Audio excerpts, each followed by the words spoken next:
Okay, so good morning, good afternoon, everybody. My name is Ana Maria, and I am from Colombia, South America, and I have been working on vaccines implementation, research, and development for a few decades. So unfortunately, I'm getting old, so I can say that. Um, I also happen to have a very well-known and spectacular epidemiologist from Ireland as a boss, Dr. Michael J. Ryan. So he sends his greetings to everybody connected from Ireland and all around the world. So what I'm going to present today is the work that we have been involved in with nearly 300 experts worldwide since January, since the beginning of the pandemic. So we didn't start yesterday, we started as the first cases were reported in China, and we activated what we call the research and development blueprint. And the topic of my presentation today is very straightforward. Do you need to compromise rigor because you want to have vaccines fast? That's really the key question today, because we all are waiting for the vaccine or vaccines to help us control COVID. Does it mean that we have to compromise rigor? So as you know, there are several types of candidate vaccines that are being evaluated. We have a broad spectrum of candidates from weakened virus and inactivated virus to modern platforms like DNA and messenger RNA vaccines. We also have some others that we recognize, like the viral vector vaccines, for example, the VSV vaccine, the vesicular stomatitis vaccine, that was successfully evaluated for Ebola. And I have the pleasure of being part of that evaluation. And then there are also other virus-like particle vaccines. So we have a myriad of vaccines that are being developed. That's good, because you always want to have a rich pipeline. But then the challenge with that is, how do you choose which ones should go forward with evaluation? How do you decide which ones you're going to invest in? And how do you evaluate them properly? So as you can see, if you take this as a race, there are already 16 vaccines in the clinical evaluation phase. So people say, oh, these are the most successful. No, these are the ones who are in clinical evaluation phase, and we will know who is successful when we obtain the efficacy data from each of them. But the information here suggests that we have a great variety of candidates and platforms, which increases our potential to obtain and identify a successful vaccine. But it comes with challenges. So what we have been doing at WHO with these nearly 300 experts from the beginning of the year, we have been working on what people call an end-to-end approach.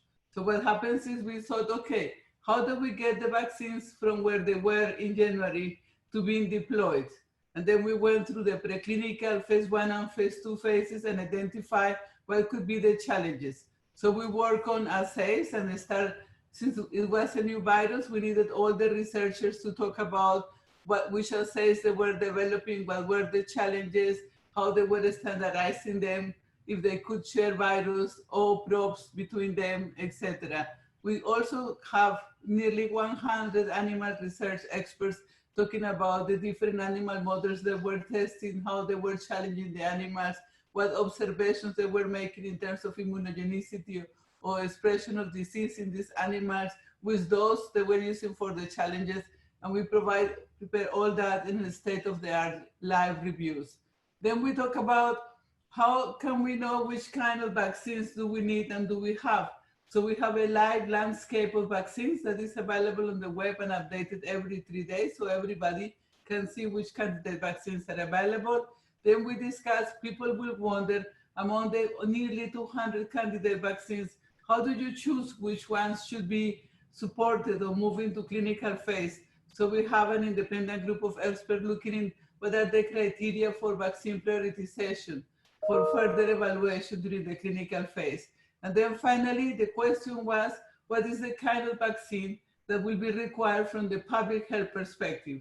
What is the kind of attributes that the vaccine should have in the view of the public health experts to be a successful tool to help control this virus and end the pandemic? So we came up with a target product profile. Then the conversation moved on into what are the best ways or the fastest ways to evaluate vaccines. So there are two main ways of thinking. One is to conduct the so-called human challenge studies to expose healthy human beings to a modified virus to see if a vaccine they receive was protective enough or not. Then there were ethical considerations and a lot of debate about that. So we came out with guidelines on ethical considerations for human challenge studies.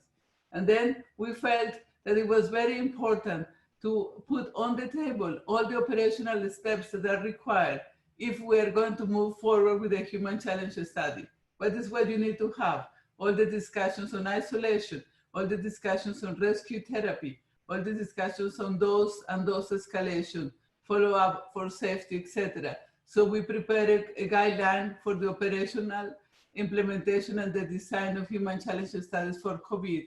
And lastly, we look into randomized clinical trials. And then we prepare what I'm going to present to you, that is a protocol for a phase 2B/3 randomized clinical trial that we think could be the solution to avoid what we have in therapeutics.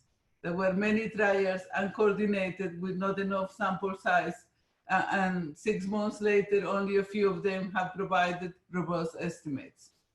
So if I go here, the Solidarity Vaccine Trial is an international randomized trial that can test several vaccines.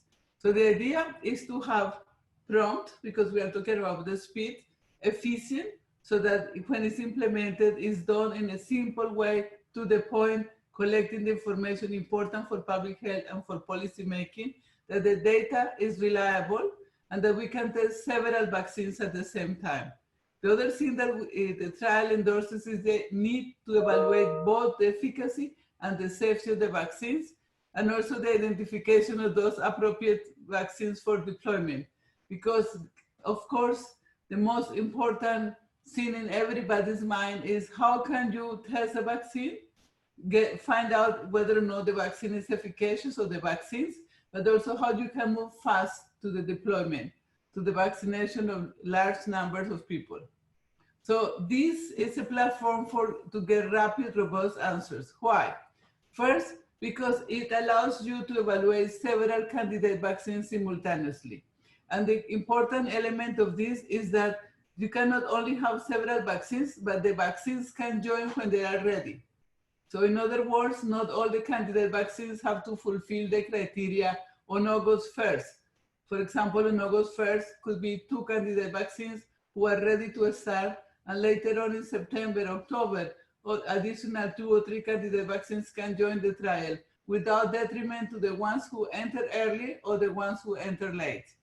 Then the other thing is that the process to include vaccines in the trial is a transparent process based on a priori defined criteria. So since we have over 100, nearly 200 candidate vaccines, how do you choose the ones that you are going to include in the trial, since you cannot test all of them? So you have to have a transparent process, and this is what is considered in the Solidarity trial. Then this, we think, will increase the likelihood of finding not one but several candidate vaccines. The second point is that it is focused on enrolling participants at sites with high COVID rates, because that increases the speed. And so it has 3 elements that is very important on this. First, that it will use a combination of fixed sites and pop-up sites. So you have your traditional research center with the research center facilities, but in this occasion, we are also going to have mobile research teams. So I always use the example. Imagine that your hospital is Presbyterian in New York, and you were doing the trial there, but the transmission rates are the highest in Queens, yes, not in the catchment area of Presbyterian. So the idea is that the Presbyterian team will move to Queens using an approach we have used successfully for the evaluation of Ebola vaccine and for the deployment of the experimental vaccine in war-torn DRC. Second, that by doing this, we are going to ensure that all the uncertainty about recruitment rates will be dealt with, because we will put the vaccine at every moment where the transmission is the highest. In addition to that, the trial is an adaptive design, so it is possible to consider other adaptations, and they are describing the protocol that is available on the website. Also, in this trial, we are promoting an approach that will eliminate the inefficiency of everybody doing their own clinical trial, because that's the trend. Everybody would like to be the ones who did the trial, the ones who published the trial. And we understand that, but we also understand that there is a dire need to find which vaccines actually work. So what we are proposing here is that there will be shared placebo groups. So it means each vaccine will have a contemporaneous placebo group, but several vaccines could share their placebo group. That is very important because it ensures that participants will have more likelihood of receiving one of the candidate vaccines than placebo, that in certain communities that will increase the participation in the trial, in certain countries that will increase the support from the national authorities, because it will give the idea that participating in the trial is better than just widespread distribution of vaccines with a non-efficacy. And also the point of this is that ineffective vaccines will not hinder the evaluation of better vaccines. So we have calculated that we can have results within 3 to 6 months after a vaccine is ready for inclusion in the trial. The last point that is equally important is international collaboration. We think that in this pandemic, as our DG says, we are on it all together, and we will succeed all together. So if we have sites and researchers from all around the world contributing, if we have the possibility of national governments all around the world contributing, that will ensure that everybody has ownership of the candidate vaccines, and everybody will have ownership of the potential access to the candidate vaccines. So the study design is very simple, and everything has been done to maintain simplicity. So it's a large multi-century, multi-country individual randomized trial, very similar to what we have done now for the solidarity vaccines. We'll use a common core protocol with common placebo. And as I said, they will be randomized 1 to 1 to 1, and they will share the placebo. So the requisite for speed and rigor, that is throughout the trial, the driving element will be ensured because first, the trial procedures are simple. They are designed to answer the questions, I repeat. And second, because the trial will follow the epidemic. And I will show you a slide of how many research sites around the world has offered to participate in the trial. So we will follow the epidemic. We will not sit in one research center, the one my favorite, and wait to accumulate enough endpoints, because we cannot afford to do that. We will chase the virus through the country, through the globe, and put the vaccine and the trial where the transmission rates are the highest. The primary efficacy endpoint will be virologically confirmed COVID disease, regardless of severity. There are a lot of discussions about infection, but there are the challenges with what we know about the laboratory tests we have today. There are discussions about severity, and we will consider them as secondary, but we felt that for public health, the critical point is to know if the vaccine prevents virologically confirmed COVID, okay? The secondary endpoints includes the incidence of severe COVID and also mortality by COVID. So we will look at the deaths without any evidence of COVID reported but not included. We don't think the trial will be necessarily powered to look at severe or different levels of severity. But if we manage to randomize the large number of patients, of subjects that are planned for, we will be able perhaps to do analysis by different levels of severity and by different characteristics. We will need to be sure that any subgroup analysis is statistically stable and that the uncertainty levels are narrow and maintained. So we will not go on fishing expeditions. Now, there are a number of other supportive endpoints for which evidence will be collected. This with blood samples, and in some of the sites, they will have the interest or the possibility to collect blood samples to assess antibody levels before and after vaccination to further evaluate the immune response to vaccination, to determine if the participants are seropositive after enrollment and were seropositive at enrollment and whether or not this affected the immune responses after vaccination. And there are also plans to look into genotype viral isolates and see if there is any difference there. So I repeat, the trial is designed to rigorously evaluate. So safety is an important component, including all the discussions about theoretical enhanced disease. So safety monitoring will be in all the sites. Monitor and reports of serious adverse events will be done. There will be also adverse events of a special interest that will be monitored by the Data Monitoring Committee, and safety monitoring will also consider and have provisions to document the potential for enhanced disease. The study will be observer blinded, and then unblinding decisions will be very rare, only when clinically needed, and will be guided by the Data Safety Monitoring Committee. And then one thing about the blinding that is important is that there is an initial period of follow-up of 3 to 6 months. I talk about that, but we think that the efficacy estimates will be more robust if we can maintain the subjects blinded for at least 12 months or until an effective vaccine is deployed in the area of the study. So that will be ethically acceptable, and it will provide more robust estimates. And so maybe some candidate vaccines that in the beginning, when only a few endpoints are accumulated, seems to be ineffective, could have a second opportunity of perhaps documenting enough endpoints to demonstrate their efficacy.